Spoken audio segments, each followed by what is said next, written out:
5 huge, dare I say huge, mistakes people make during volatile markets.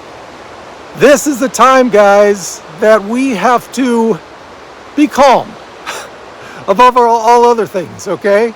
There are some big mistakes that we can make during volatile markets that could really affect us down the line. I mean, just look back to 2008. Just look back a couple of years ago to the big one that we went through. You can't just do knee-jerk reactions during these times. Leave me some comments. Are there any moves that you guys made during volatile markets like we've been through the last 3-4 weeks that you regret now? Or let us know if there were some good ones you made and you think you made the right decision. So here we go. Here's 5 huge ones. There are other ones, but I think these are probably the biggest.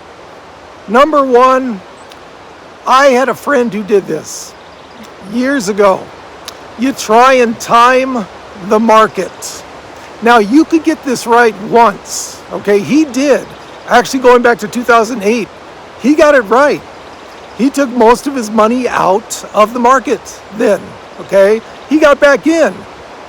Did pretty well. 3-4 years ago when we went through that big downturn, right after I retired, he tried it again. Guess what, guys?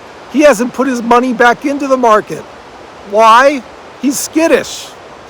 How much money has he lost in the last 3-4 years of the great market that we had there for a while, right? Don't try and time the market. That's the worst. Don't go all cash and just think you know, hey, I'm pretty good with this financial stuff. I know when I'll be able to put it back in. You might get it right once, twice. Good luck with that. Or you'd be like my buddy who's down probably a couple $100,000 because he's still sitting on cash. Number 2, people are overconfident and make bad choices during a volatile market. What do? They think that their abilities are better than some of the professional people out there choosing stocks. It's like, no, I've got a lot of experience in that. I know what I'm talking about. I did my research.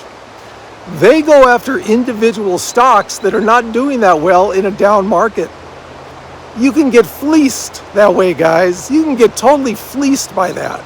Now, if you want to take, I've always said on this channel, if you want to take a little bit of your money, play around with individual stocks, great. And during volatile markets, that might be a good time to do it. Don't be like some people, though, and think they're just these stock gurus. You might, again, to point number 1, you might get it right once in a while, but overall, you will not. You will suffer from this. I don't care how much research you've done. Some people actually think they're better than the professionals that do this, and they get fleeced. Guys, don't go crazy, okay? Be calm. Hey, for those of you who see me for the first time, my name is Duane, and this is a channel for people on moderate income. That's something you think you like, think about subscribing and like the video. And also, I just started a Facebook channel. So if you guys are on Facebook and would like similar material to this, but different content, similar topics, different content, go check me out on Facebook. And also, I'm on Instagram. Number 3, they panic sell. They put, for instance, I've had some comments of people saying they're going all into treasuries now, taking everything out of stocks, out of bonds, going all into treasuries. Now, I have nothing against treasuries. I, at one time, had the bulk of my cash in treasuries. I put it in 6-month T-bills because for me, that seemed like a significant amount of time where you could still pull it out after 6 months, but I'm not locked into like a year, stuff like that. Guys, if you are planning on doing this, taking everything out of the market and putting it just into treasuries, or some people put a lot of it into CDs. I'm taking 80% out and putting it all into CDs and making my 3-4% per year. A lot of this is age dependent, okay? If you are young, don't even think about this, guys. When you're young, you have so much more time to recover from a bad market than you did when you're, say, 82, okay? So the younger you are, the more you should not even worry about any of this stuff. Oh, fighter jets! Maybe you can see it, I hope. Yeah, I don't know. I think we were too slow on that. The younger you are, You have all time in the world to recover from this. Keep dollar cost averaging on your investments. Keep socking that money away. I don't care how long you're in a bad market, 2-3 years. If you are 35, you will recover. Don't even think about it. But if you are even 50, 55, don't be putting all your money into treasuries.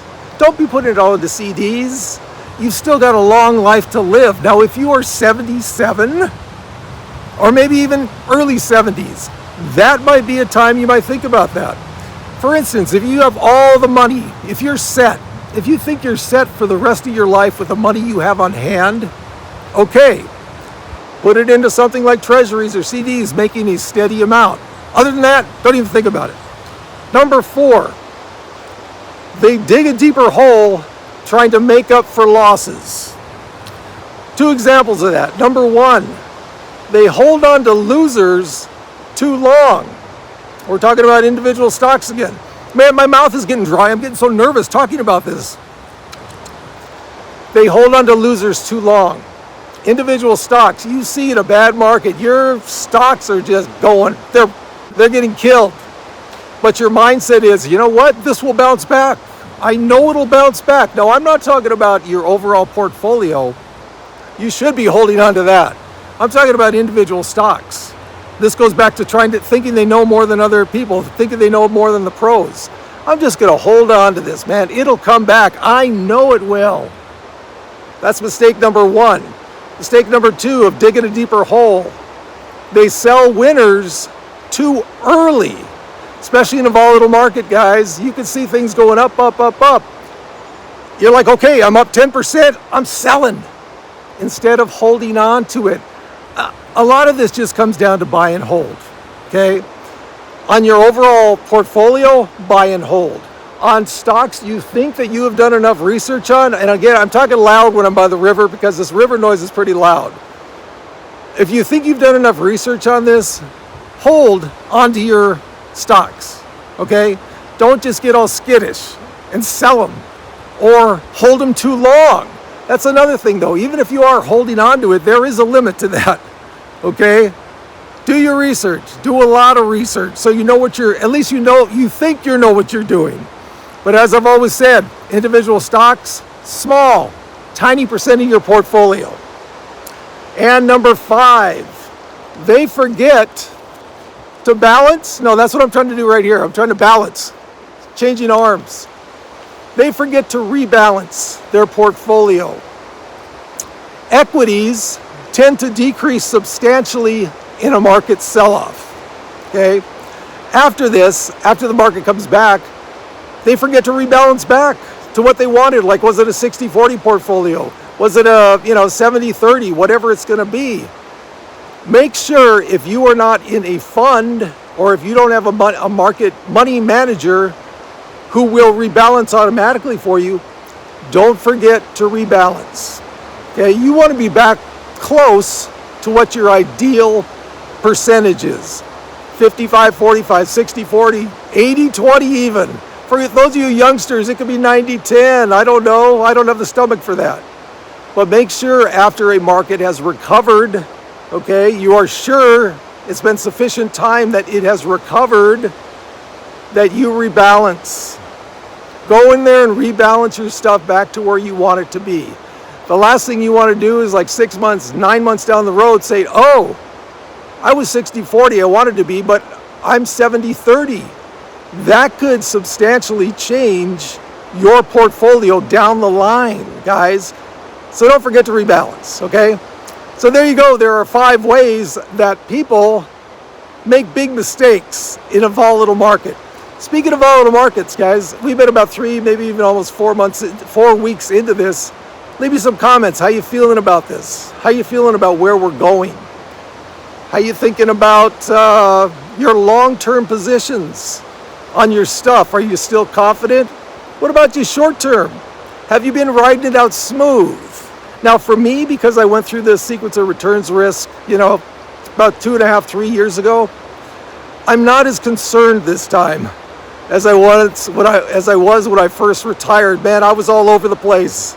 I was like, oh my God, will I ever get through this? No. So a lot of it comes down to experience, guys. But even if you have just retired, take a deep breath. Take a deep breath. We will get through this like we always do. Just take a deep breath. Take another deep breath. And finally sigh and say, we got this.